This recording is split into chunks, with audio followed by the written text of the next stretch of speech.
Good morning, class, Dr. Gardner, all who are watching and listening. Thank you so much for being with us today. I just want to take a quick moment to express how passionate Alana and I are about this Orvieto program and marketing for the Global Education Office and potentially giving the program more applicants and so on. So without further ado, here is our presentation. So the problem that we've addressed in this Marketing for Orvieto campaign is we've learned that enrollment and application numbers are really dwindling for these study abroad programs. Students they're missing out on these well-designed programs because they are either not talked about enough, their advisor's not talking about it, or people don't know how they can apply or how it applies to their major or how they can fit it into their four-year plan. Even coming back to Gordon, Alana and I just talking and expressing our love for this program, you know, underclassmen and upperclassmen thinking about studying abroad, they loved the idea. But speaking of Orvieto specifically in this case, they saw it as unrealistic or designated for art majors only. So what we did is we wanted to solve this problem and get more people outside of the art major connected with this program. So what we tried to do is create platforms, events, social media for engaging students in this potential experience of studying abroad in another country. Specifically in Orvieto, the program is designed in a far more meaningful way than represented in pamphlets and posters. Myself, Alana, and others can testify to that. There are seminars speaking about, you know, the study abroad programs in general, but not on the program individually. Both of us have a passion, like I've said, for web design, interior decorating, and designing, and hosting in general. So we also love the program. So we thought through marketing, this would be the perfect opportunity to exercise our hospitality and share our love for this program with others. The audience that we're targeting for this, like Olivia just said, is students of every major, not just art majors. Something that we have really discovered as people who are both not in the art major is that this program has so much in store, not just for people who are wanting to learn about art. Yes, it focuses on creativity, but it also focuses on community and spirituality as well. This project really matters because we have seen firsthand the growth that people can experience from this program and other study abroad programs as well. We have both seen growth in the ways that we view spirituality, the ways that we engage in community, and the ways that we view creativity.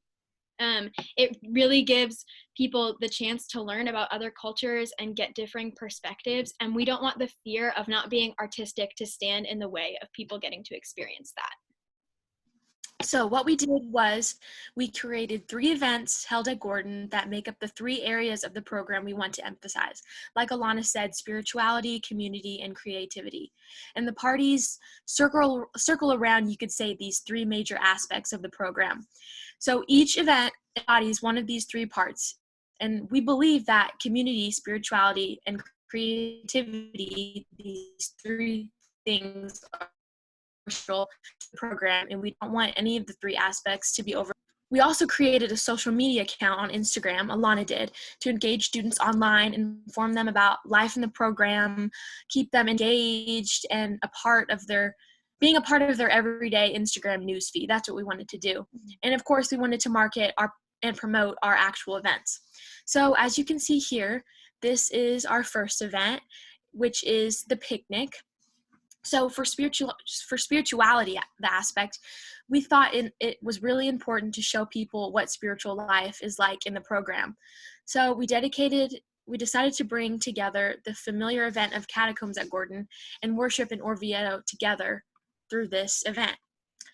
And as you can see, this picnic is designed to immerse students in a model version of the community life they will find in Orvieto.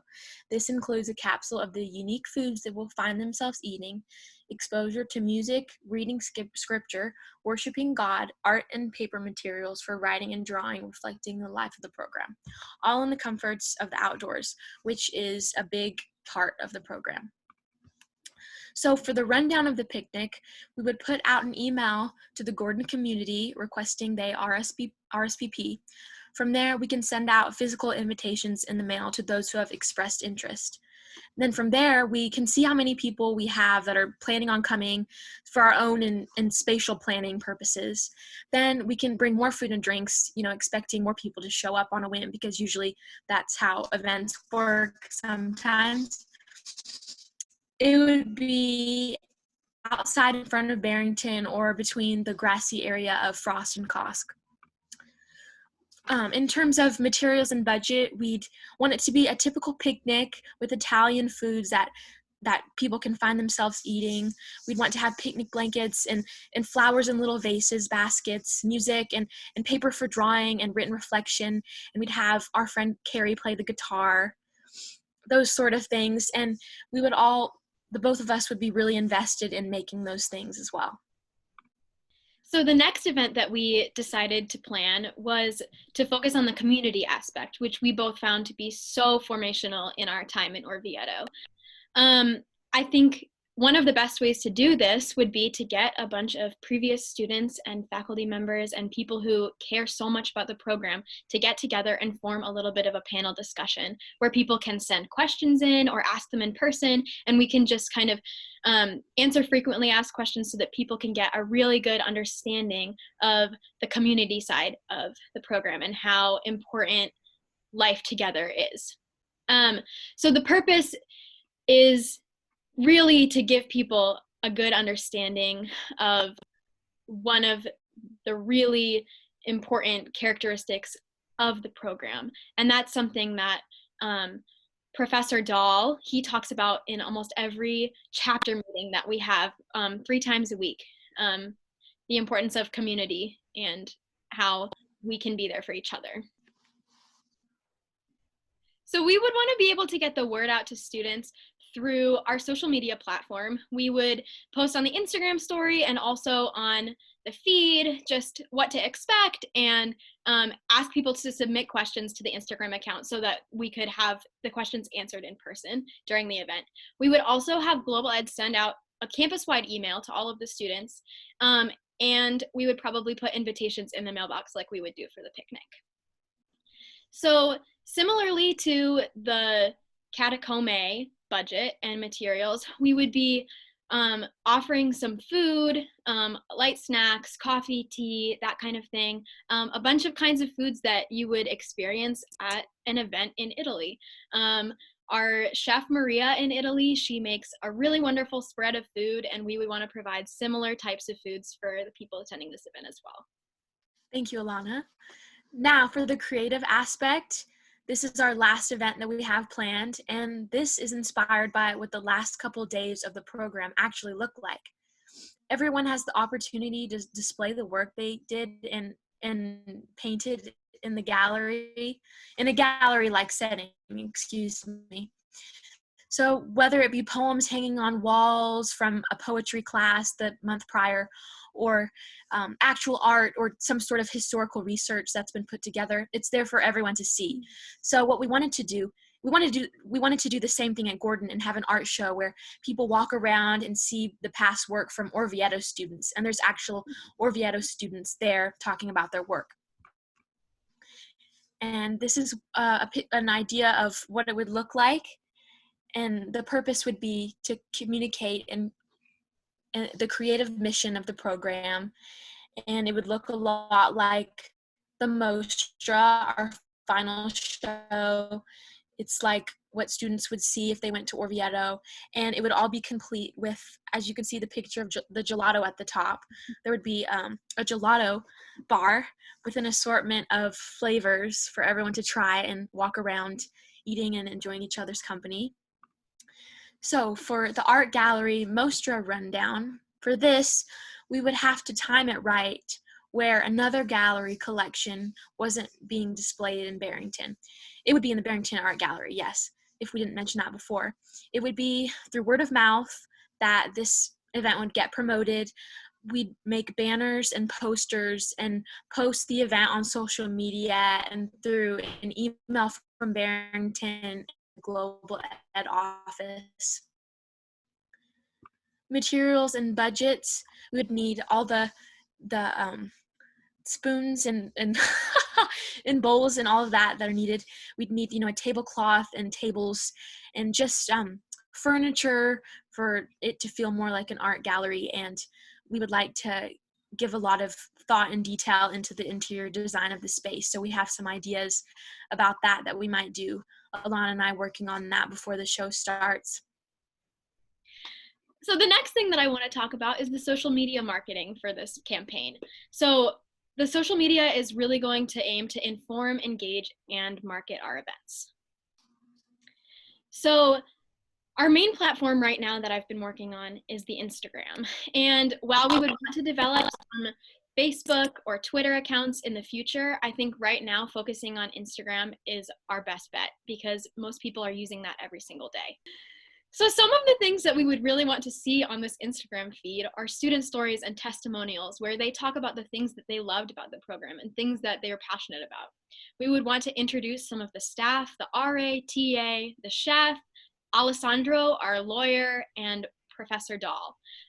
They are the core foundation of this program, and it wouldn't be able to work without them. So I think putting their faces on this platform really helps to enhance it. We also want to show student artwork and things that have been made in the past just to give prospective students an idea of things that can be done on the program. We also want to include quotes that Prof. Dahl says at chapter meetings and things that have been really inspirational to students in the past who have been on the program. We want to give you a little bit of a tour of the town, all of the places that markets happen and cafes that people go to write papers and to catch up with people over coffee, to get Wi-Fi. We would want to give information on different aspects of the program. The three core ones that we were talking about, spirituality, community, and creativity, but also that you can explore and that you can travel and the other things that are foundational to the program as well.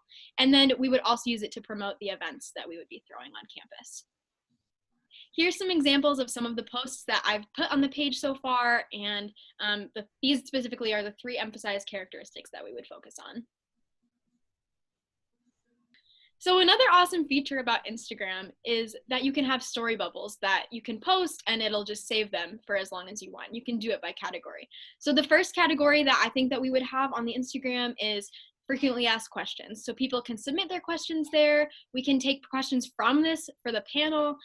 We can answer questions that we've heard from students in the past and just leave that sitting there so that people can go back to it if they need reference. We would also have a studentee, which would be where we can share student testimonials and stories from students in the past. We can also have live streams of students who are currently on the program where they can show what life is like in Italy. We would do a town tour, again, similar to the things that we would post in the feed, but this we would be showing students walking through the town, showing their favorite spots in town, what they do there. We would have an events category where we would promote our events, show footage at the events, promote them in advance so that they can know the time and the place, and also show setup for the event. And then lastly, we would have a convent life bubble. And this would be where students who are currently on the program will have free reign over this, and they can just post funny things that are happening in the convent, or they can just share things that are happening in their day-to-day life. So some constraints that we found for campaigning for this program, for me personally, a lot of the trouble was trying to come up with marketing ideas that are different than the Gordon community is used to. Budgeting would be difficult, and I know we both want to put in a lot of effort in making and baking things ourselves in our apartment. Also, how far in advance to plan and get materials together is always a constraint. Timing as well is important. Thinking of ways to represent the program well seems worthwhile. Also, students attending the events would hopefully be memorable. The events would hopefully be memorable, and it would help the students have a better understanding for what the program's all about. As a future marketer, I've learned that I really love sharing my ideas and promoting and bringing to light programs, products, all of that I like. I think as a communicator, hospitality and welcoming people really matters if you're planning to sell something like selling this program. What we've tried to pursue with this program is bring people in and show them what it's all about, with the ultimate goal of bringing awareness to the program, increasing applications, and making students more confident in their choice to leave Gordon for the semester and study in a different place. I've been learning how much easier it is to address social needs with the availability of social media and other communication tools like it. When you see a problem, you have the ability to reach a large number of people from all different walks of life that aren't all in the same place, which I think is so awesome. And something that has just been so mind-boggling to me is that Olivia and I can work on this presentation and this project together over the span of this past month, where we haven't been on campus together. We've been in different states, and the use of communication tools has made that possible.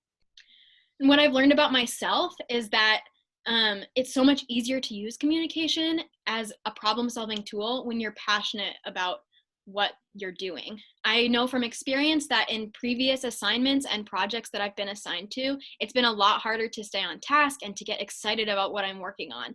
And because Olivia and I have been in this place and have gotten so passionate about wanting other people to have similar experiences to what we had the chance to experience, it's so easy to motivate ourselves to do this project. Thank you, Alana. Well said.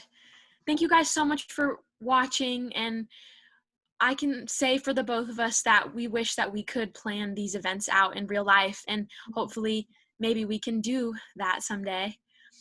Thank you so much for watching, and have a great day. Have a great day.